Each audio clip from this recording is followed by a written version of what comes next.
I have a squatter living in my property, which is based in a complex. I am in the process of obtaining an eviction order against the illegal occupant. Can the Homeowners Association hold me responsible for the occupant's use of water and electricity whilst he has been in illegal occupation?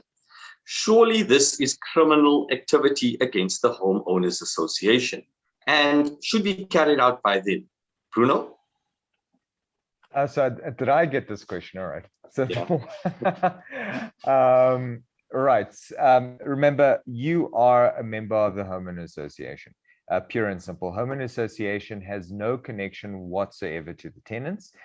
Short potential of them having filled out some register, so they've got access to, to their estate. They've got no connection, no contract, no obligation, nothing of the sort.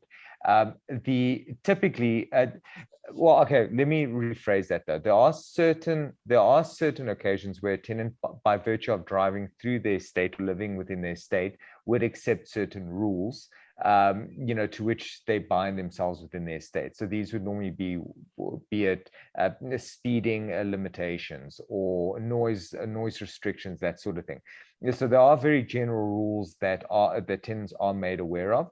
More often than not, they're actually compelled to be made aware of these in the lease agreement itself.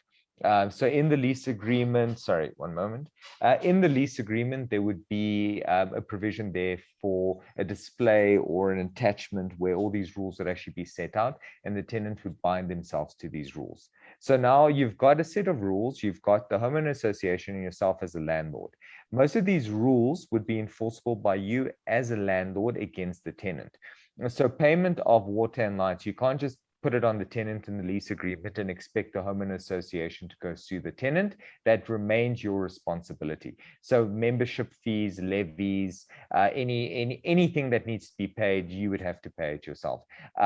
More often than not, you'd actually find that even the levying of penalties for speeding and noise would go against the owner's account.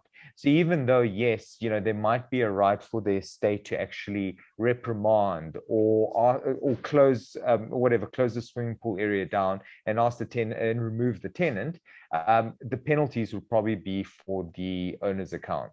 So just bear that in mind. You're responsible for the eviction. You're responsible for enforcing the rules of the HOA as against the tenant, and you are entitled to claim any damages that you've suffered due to this enforcement. So if you've been charged the penalty, you're allowed to sue for that, if water and lights, whatever the case is. Insofar as criminal behavior is concerned, I often don't spend a lot of time discussing criminal components, because in cases like this, we're not dealing with like criminal elements. We're dealing with civil law, right? And it starts getting complicated if we start getting academic on what is criminal and what isn't criminal. Where does theft lie? Things like this don't constitute theft. They're in occupation of the property. There was at some point or another some lawful reason for them to be in occupation, and you have civil remedies against them. There is no crime that technically covers this type of situation, that especially payment of water and lights and that sort of thing.